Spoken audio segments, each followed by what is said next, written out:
Okay, let's go ahead. I'll say by way of preface, we begin, I'll say it for the second time, on Monday we will begin The Legend of Sigurd and Gudrun, which is Tolkien's own posthumous, I suppose one would say, posthumously published reworking of the material we've been reading in William Morris's translation. And when I say reworking, I do want to stress that it is not simply a repetition of the narrative as you have encountered it. And I think you can take a clue from the very beginning in that it would seem Tolkien has chosen to call it The Legend of Sigurd and Gudrun, not The Legend of the Volsungs and not The Legend of Sigurd the Dragon Slayer, but The Legend of Sigurd and Gudrun. And that might tell you a great deal as you ponder that over the weekend and while you're reading Tolkien's version. All right, but what we're reading is Morris's translation of the Legend of the Volsungs, the Volsungs Saga, and we have sort of left for the climactic moment a cascade of deaths, right? So it's like the season finale, right, to every season of Game of Thrones or The Walking Dead, for that matter. And thus what we've got is this process whereby all of the narrative developments, even those which occur generations before Brynhild and Sigurd's time, coalesce into this final sequence of deaths. So that there is a quality of causativeness to the narrative, which makes it appear within its own limitations logical, right? It looks as though things have happened because A, they were meant to happen, and B, events were constrained in such a way sequentially as to cause them to happen. Now, does this provide us with coherence in the narrative? It's not a modern story.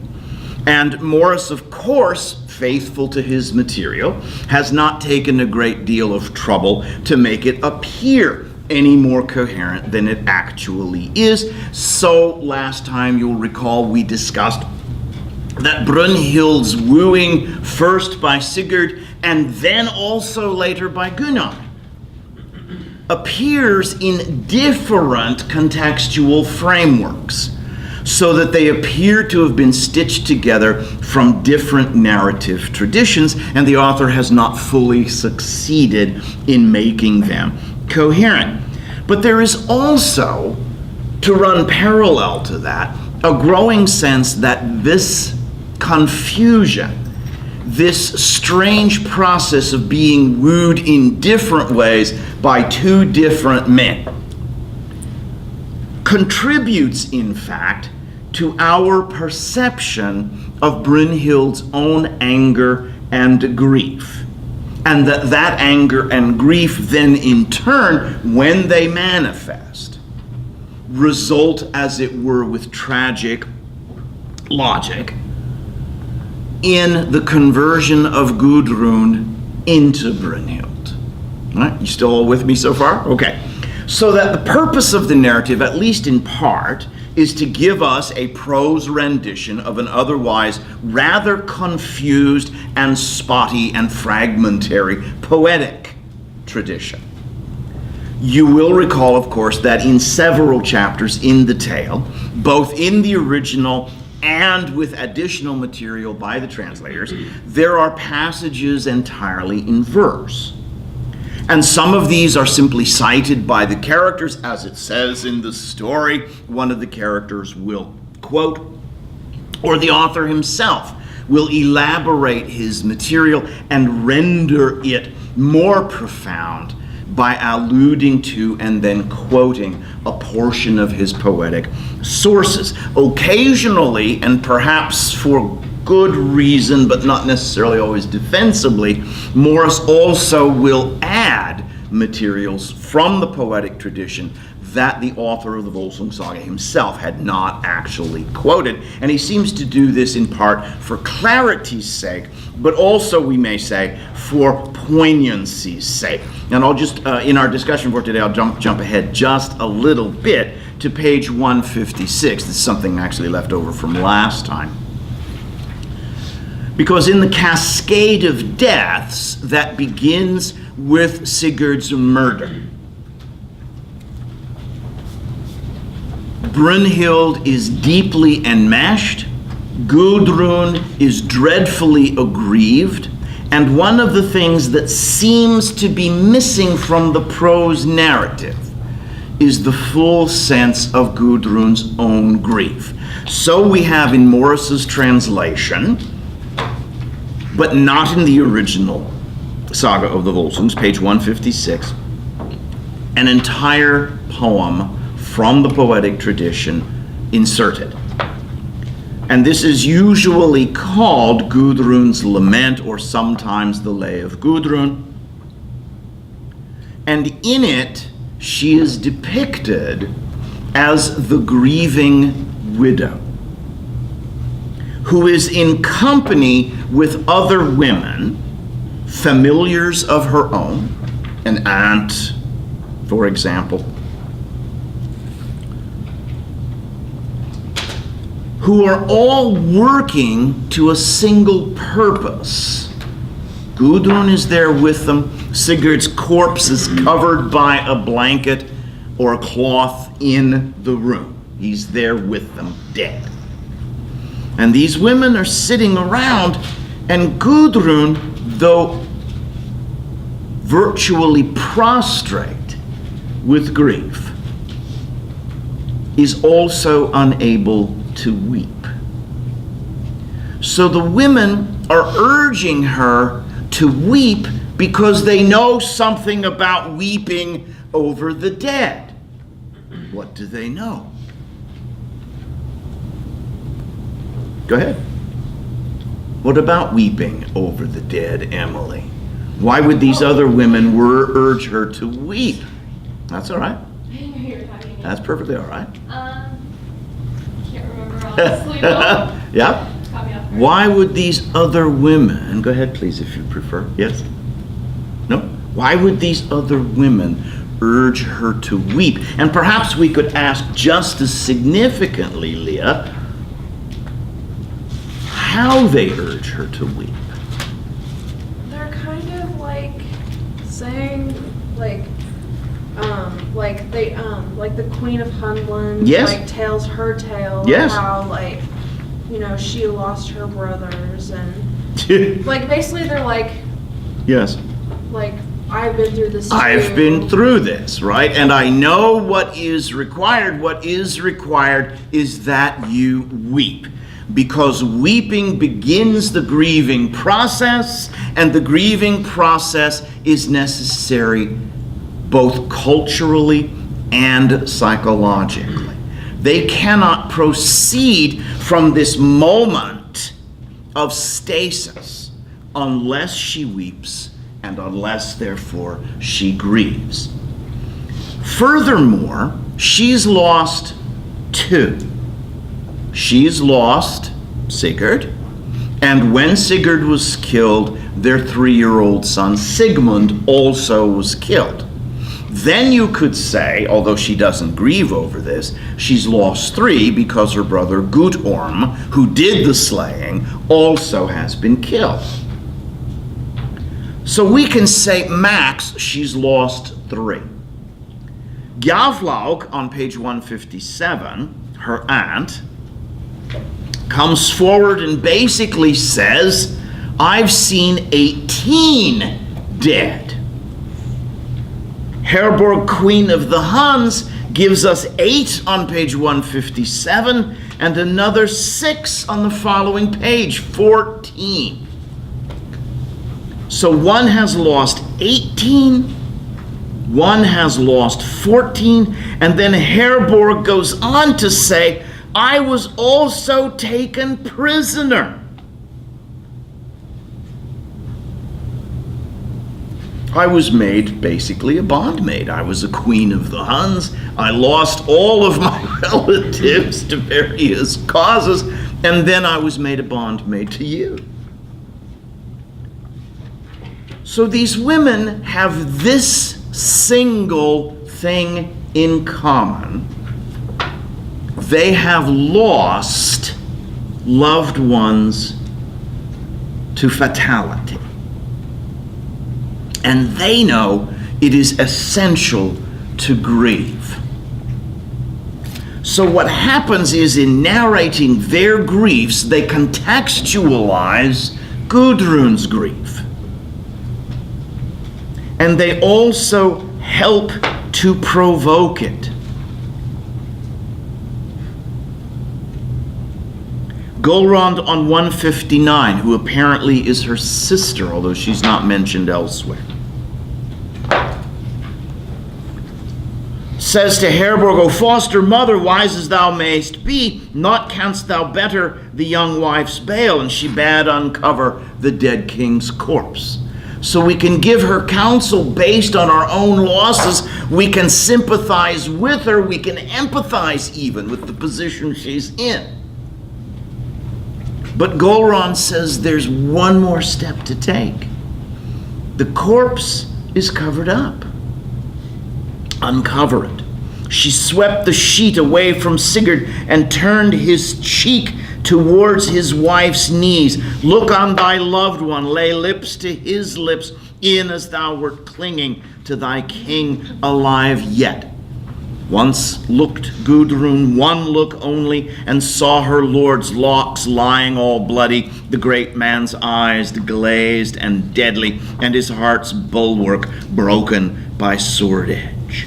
Back then sank Gudrun, back on the bolster, loosed was her head array, red did her cheeks grow, and the raindrops ran down over her knees. Then wept Gudrun, Giuki's daughter, so that the tears flowed through the pillow, as the geese with all that were in the home field, the fair fowls the May owned, fell a screaming.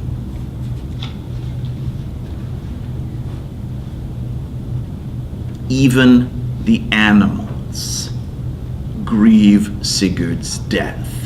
Their grief is parallel to and timely with hers. Later she will tell us that when Grani Sigurd's horse learned of his death, his head drooped. So that in a sense, all entities understand what the world has lost in Sigurd's death. Sigurd basely betrayed, but also victimized by fate, and ultimately, like all of his male forebears, claimed by Odin.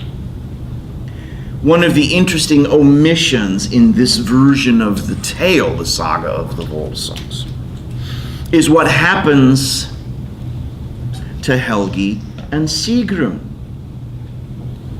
There's an interesting motif in the story as we have it, the entire cycle, in which people are betrayed by their in-laws. And what happens in the cycle where Helgi and Sigrun are concerned?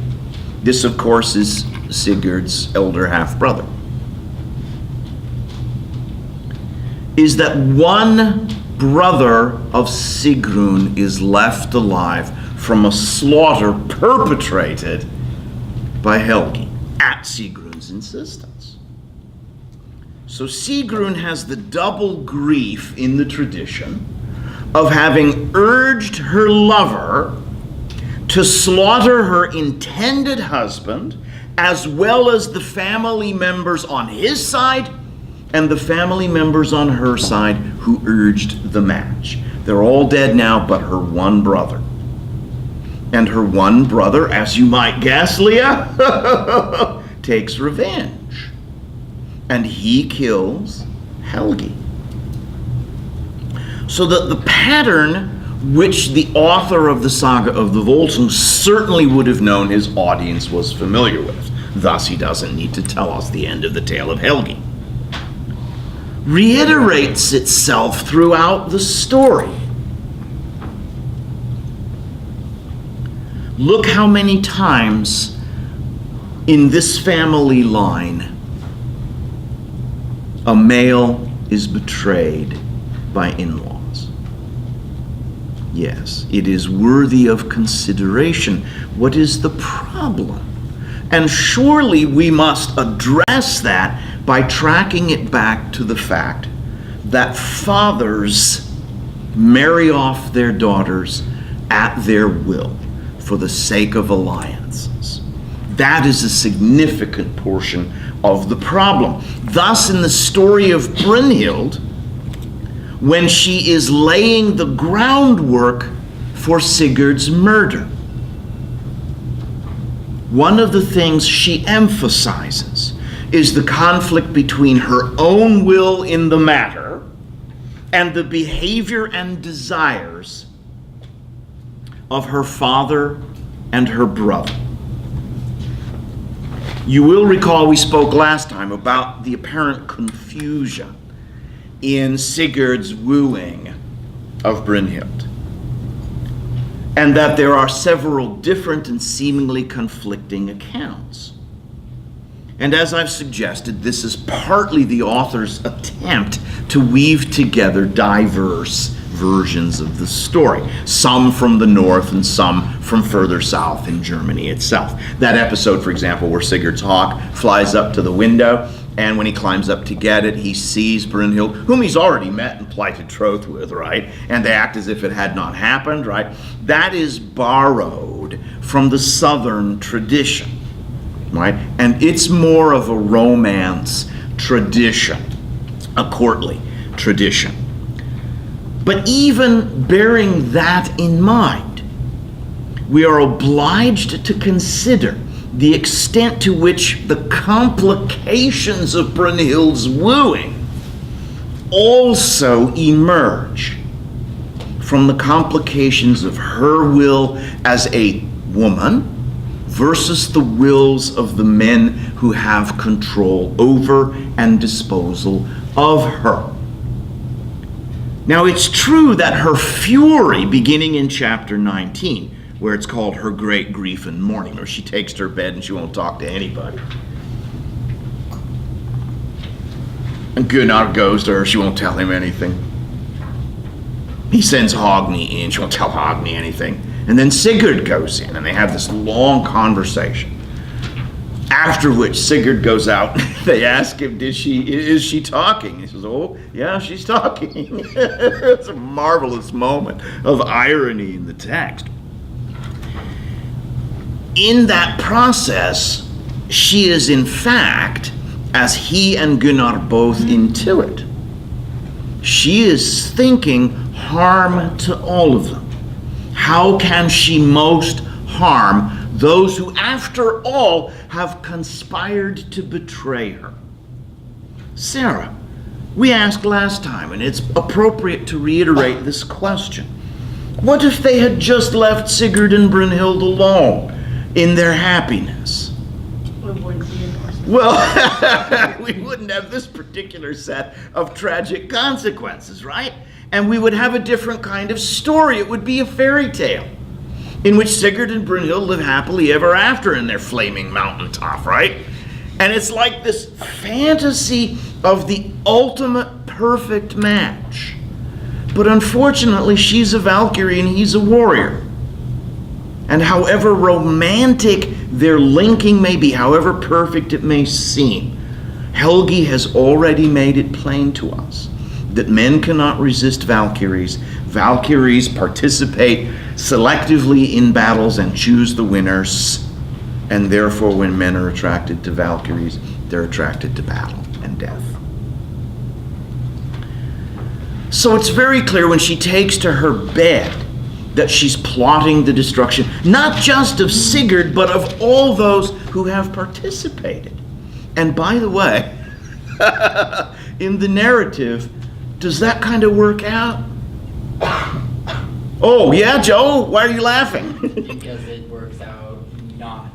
Yeah, this is that story in which, in fact, everybody dies, even those, well, they die as a consequence of the events, even those who weren't born at the time, or who were just children at the time.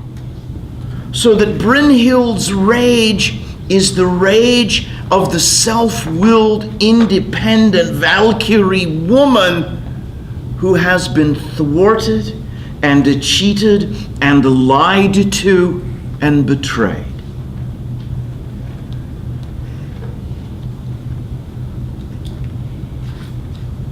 How does she get Gunnar to commit to murdering Sigurd? Go ahead. She tells him that if he does not, she will leave him forever. Right. And therefore stain his honor. Why should that bother him? I mean, on some level, good riddance. You've been more trouble than you're worth. Because it'll stain his honor. Yeah, precisely. The real problem here, and something that often appears incomprehensible to first-time readers of Icelandic sagas, is that men tend to hang on even to hurtful wives, or wives that for some reason they're alienated from, because the wife leaving the man dishonors him. She causes him profound humiliation. And so she threatens to leave him. But she also delivers a powerful pre-murder elegy that pronounces ultimately upon her marriage. Page 144.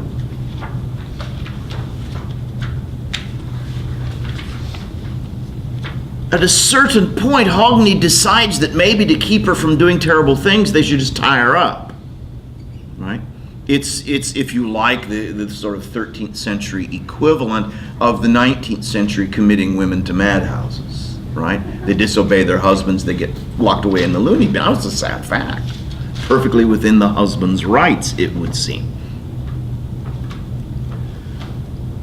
And Gunnar, for whatever reason, it's not fully explained, we can only intuit it, says, no, I don't want her to be tied up. Then said she, heed it not, for never again seest thou me glad in thine hall, never drinking, never at the chess play, never speaking the words of kindness, never overlaying the fair cloths with gold, never giving thee good counsel. Ah, my sorrow of heart, that I might not get Sigurd to me. Then she sat up and smote her needlework and rent it asunder, and bade set open her bower doors, that far away might the wailings of her sorrow be heard. Can you clarify the significance of that passage to me? I described it as elegiac, that is, having the quality of a funeral pronouncement. Yeah? What exactly is she memorializing here in her elegy? It isn't just the fact that their marriage is ruined by his deceit and conspiracy. What else? It's almost like her human life. Her Yes. life as a woman. Yes, that's right. Yes. She has told us repeatedly and will say again that what she was born to do is ride to battle. She says at a certain point when she talks about being wooed,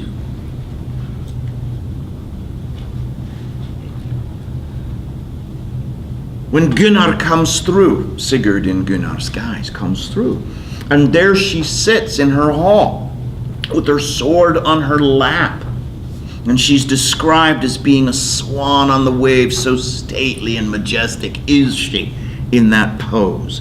She says, are you sure you want me? Because I am destined to ride to battle.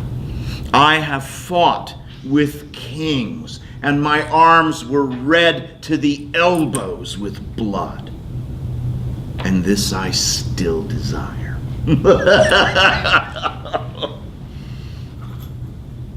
So what she's delivering here is a final farewell to any sort of blending of her human life, as you call it, and her Valkyrie life, her life as a warrior woman, her conventional life and her unconventional life. For Sigurd, she blended them. Sigurd, she gave runes of wisdom that she had accumulated over her years as a Valkyrie. When Gunnar and Hogni and Sigurd went to her father and said, Gunnar wants to marry your daughter, she had at some point said both to him and to her brother Atli, I don't want to. What I want is to rule over 1/3 of your men, to be, in other words, their general, to ride like the men to battle.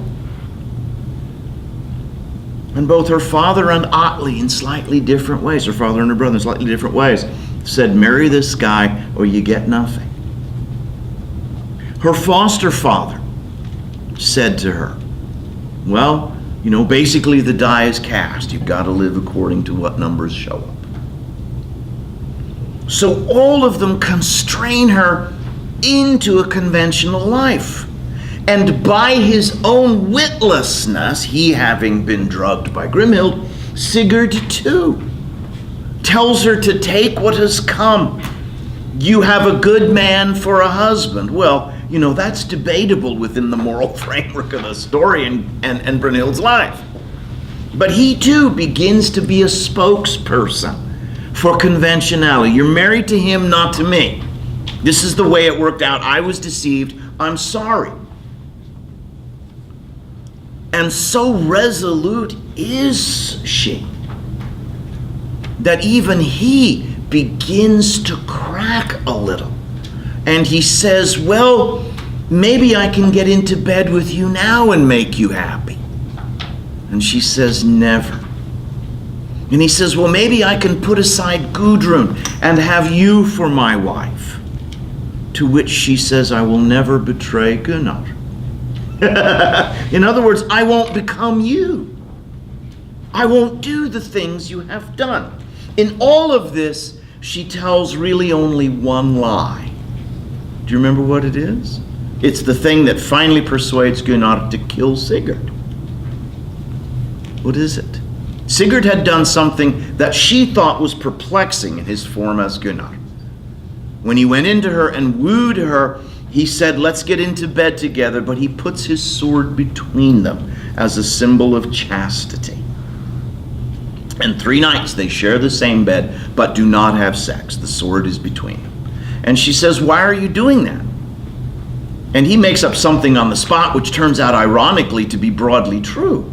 He says, well, if I didn't do this, it would cause my death. And it turns out, of course, to be true. Not as he imagines it, however.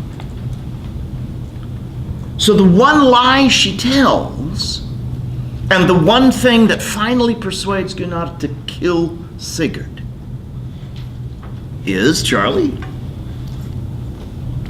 when he got into bed with me for those 3 nights, the sword wasn't there.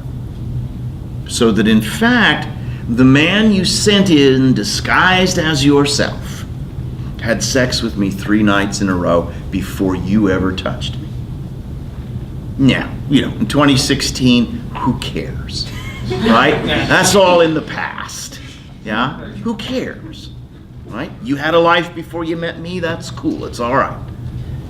But in the Middle Ages, well, okay, all right, in the 60s it was all right, maybe it isn't all right anymore. I'm sorry if I misread your generation. In any case, in the Middle Ages, this is a betrayal which, as Gunnar phrases it quite correctly, is worthy of the death penalty. Yeah? They take adultery and chastity very, very seriously, both before Christianity and after Christianity, as far as we're able to make out. So this is the one thing. But in the elegiac passage on 144, she is also saying, we will never have a peaceful, loving life together of the kind that ordinary folks might legitimately expect. And I say it reads elegiacally because it actually echoes elegiac passages about halls rendered desolate by slaughter in the Germanic tradition. So the author does it quite deliberately, puts it in the mouth of a Valkyrie. This is what you people get.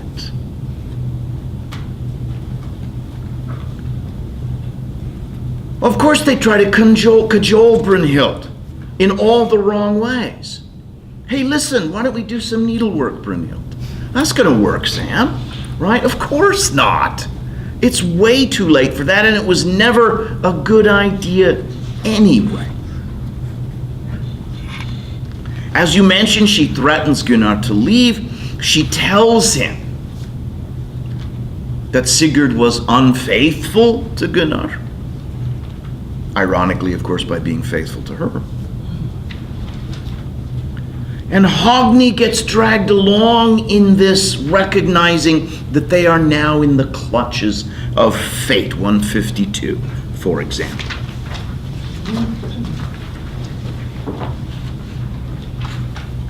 At the end of the very first paragraph, he says, "Surely shall her counsel drag us into huge shame and scathe," which, of course, as you know, means harm, right? We still have a melodramatic version of that word that we use sometimes when we want to be clever and learned. We say, "I got through it unscathed," right? That's about the only usage for that word and its relatives that we still have. And then subsequently, in the third paragraph, he says, set about in ill wise, Hogni speaking. And though indeed it may well be compassed, a due reward shall we gain for the burial here, of such a man as is Sigurd. And Gunnar, his brother, says, Sigurd shall die, or I shall die. And I would be moved to ask you whether the or is appropriate there. You've now finished the tale. No, it's Sigurd shall die and I shall die. But he doesn't know that yet, though Hogni suspects it very clearly. All right. How do they encompass it? They've sworn blood oaths to Sigurd. What does that mean? Can they, Sarah, kill him themselves? No. Not without dishonor, even beyond this life. Right? That could forbid them entering Valhalla, for example, and they would end up in the deepest hell. Yeah? In the underworld, in other words. So they can't do it without literally risking their metaphysical existence. Who can do it?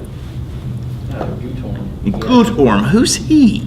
He's their younger brother. He's their younger brother. And not only is he naive, he's subject to spells and to drink, and he's sworn no oaths with Sigurd. So on the one hand, they're quite willing to get him all hooched up on spiced wine and to feed him the meat of serpents and wolves so that he will do what he will do. And he is driven to a kind of battle rage by the things they do to him. So it appears that they're perfectly ready also to sacrifice him. And truly, it's not easily accomplished, because even though Sigurd's in bed, he's only half asleep, and Gudrun comes in prepared to stab him in bed. But there's a curious feature about the Volsungs Eyes. You remember? What about their eyes? Go ahead, Joe. Their eyes, for whatever reason, were difficult to look at. Yes, that's right. Whether it's because they're ferocious, whether it's because they're unwavering and courageous and therefore not ever daunted, is not altogether clear. But they flash, they're bright, and they frighten people. You remember Sigurd's daughter, Swanhild, in that tragic moment when she is to be killed by the horses. Survives a few more brief moments because her eyes are open, right? And she frightens the horses. So Gudrun comes in and Sigurd's only half asleep, so his eyes are partly open. And he's frightened by the eyes and almost runs out. But then I suppose maybe Sigurd starts to snore or something. It becomes very clear then that he is again asleep. And there is, of course, also that horrible moment after he is stabbed. When he wakes up, feels a mortal wound, picks up his own sword. Gudrun is fleeing. You remember what he does? He throws his sword Yes. at him and kills him. Yep. Even as he's dying, he has sufficient strength to throw his own sword at the fleeing Gudrun. And of course, there's a wonderfully grim moment in the text where, you remember, the sword cuts him in two. How's it described? Sort of grisly, delightful. Yeah? He's running away, you remember? It is described that his head and shoulders Yes, go one direction. that's right. And right. his feet So go he's the cut other. in two, and the top half goes this way, the bottom half goes this way, right? A detail that the author quite clearly celebrates, but which, of course, for our purposes, measures what Gudrun deserves, number one, and number two, gives us an account in that brief moment of the kind of strength the Gjukongs have now themselves sacrificed. This is what they've lost. It is accompanied then sequentially by that terrible moment on 153 when Gudrun wakes up. And she wakes up wet. You remember?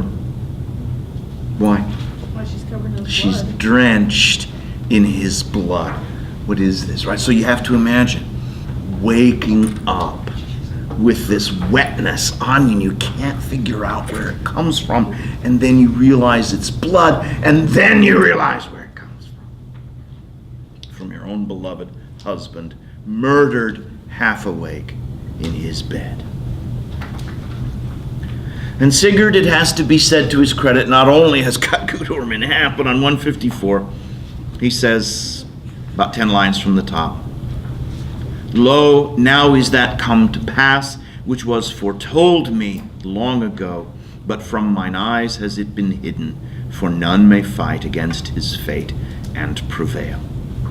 And one of the things he very importantly says here, of course, is that there is a component to people's fate. Brynhild will affirm this, that she did not recognize Sigurd in spite of seeing his eyes through Gunnar's face, because there was a veil over her understanding. So that however fate works in this world of the ancient Norse, it seems to entail expedient blindness when the gods demand it. So if they need you both to know your fate and then not to know your fate, they can arrange that. What does that say about our position in relation to them, Sarah? Well, clearly they have more power. Right? Yep. I mean, really, it almost appears as if they're moving us like clockwork figures over a board of their own designing.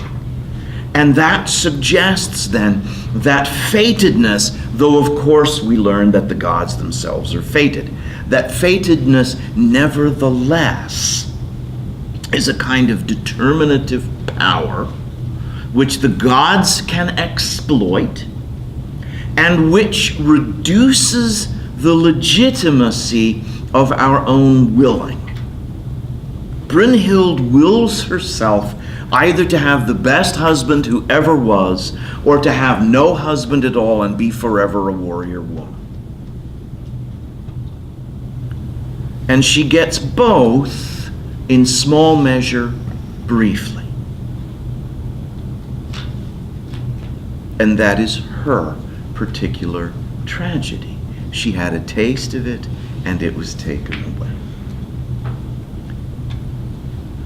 Now, we should observe, of course, that human beings operate within these limitations by their own wills to shape their fates, right? Not the outcome, right? But the particular steps involved to arriving at it. Thus, we don't simply do away with moral accountability.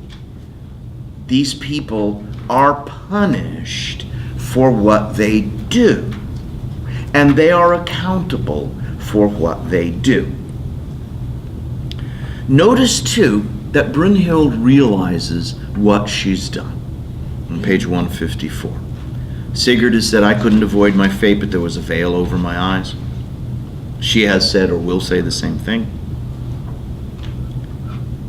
When he dies, Gudrun moaned and drew a weary breath, and Brynhild heard it and laughed when she heard her moaning. What do you make of that? Brynhild laughed. What kind of a laugh is that? Lacey, what's your impression of it? Brynhild heard Gudrun moan in profound grief over Sigurd's death, and then she laughed.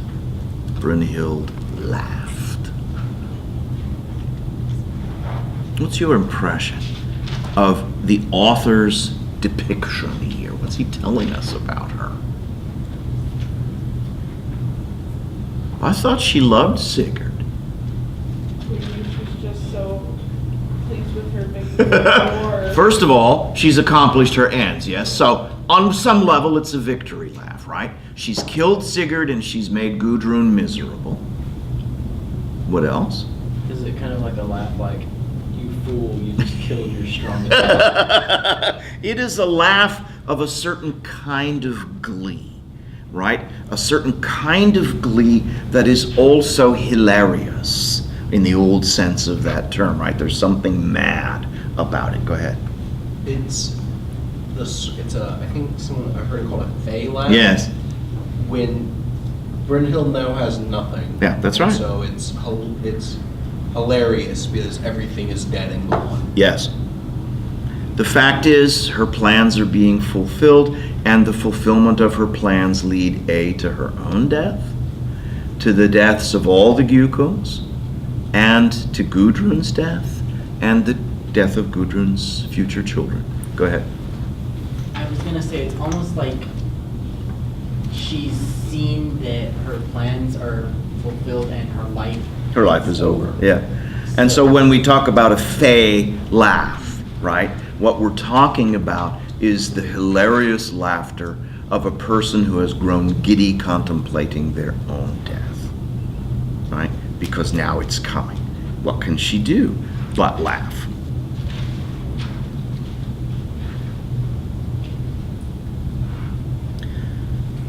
Gunnar says to her, thou laughest not because thy heart roots are gladdened, a wonderful expression, by the way, borrowed from Mallory, heart roots, are gladdened, or else why doth thy visage wax so wan?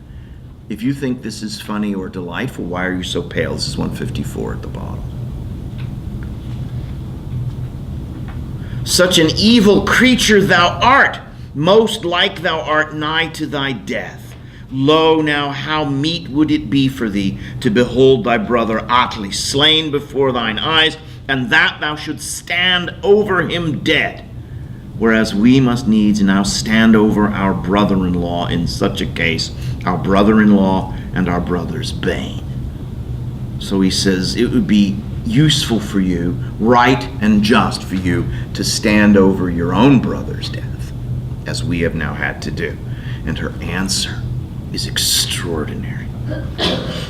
None need mock at the measure of slaughter being unfulfilled. In other words, there's a lot more to come. Yet heedeth not Atli your wrath or your threats, yea, he shall live longer than ye and be a mightier man. And that's technically true, isn't it? Atli lives just a little while longer than Gunnar, and he overpowers Gunnar for all the good that does him. All right. Gudrun, of course, makes it very clear what they've lost. You fools, this is what you've done. The next time you go to war, you're going to miss Sigurd. Whether he was on the right or on the left, he was your strong arm. We have the account of her mourning and her weeping.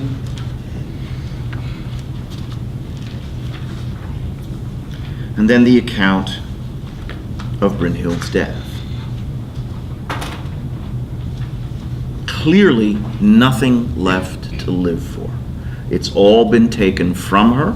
She, in fact, like Signy, has encompassed the death of her own, and she has set events for the future in motion. Signy had said, by no means will I leave my husband, as she walks back into the fire, you remember? That she had urged her own brother and son to set. And keep that fire in mind, please.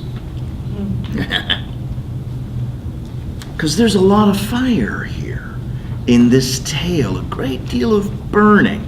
Sigurd is burned on a funeral pyre, but Brunhild, please recall, wishes to join him there.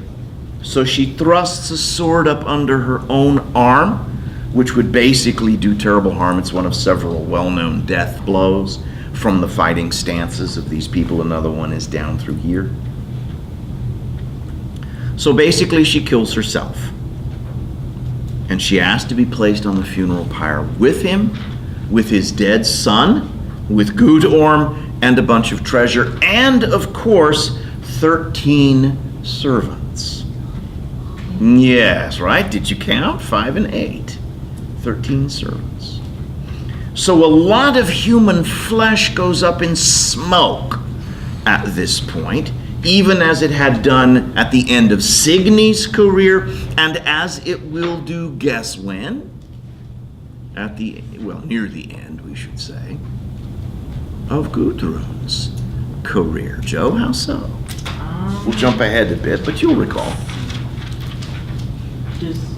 Gudrun runs away. They find her, right? They drug her and make her marry Atli, right? Even though she's a widow at her own disposal, they force her. Go ahead. And then she murders his son and him. Right, kind of reminds me of Signy there too. Go on. She's become a Volsung, hasn't she? Mm-hmm. Go on. And then I don't remember what she did to them. There's that terrible moment where they come to her and they're playing on the floor and they say, "What do you want?" She says, "Well, don't worry about it. I have to kill you." And then, of course, she feeds their flesh to Atli. She makes cups for him to drink out of, mixing wine and their blood. And then, of course, she also stabs him in his bed. What's become of her brothers, remind me? Go ahead. They were invited to a feast by Oh, Atli. by Atli. And they were overcome by him and killed.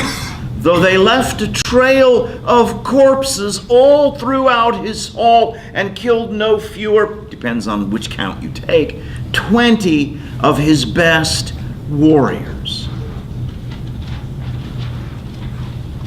But in the end, as so often happens, none can stand against greater numbers.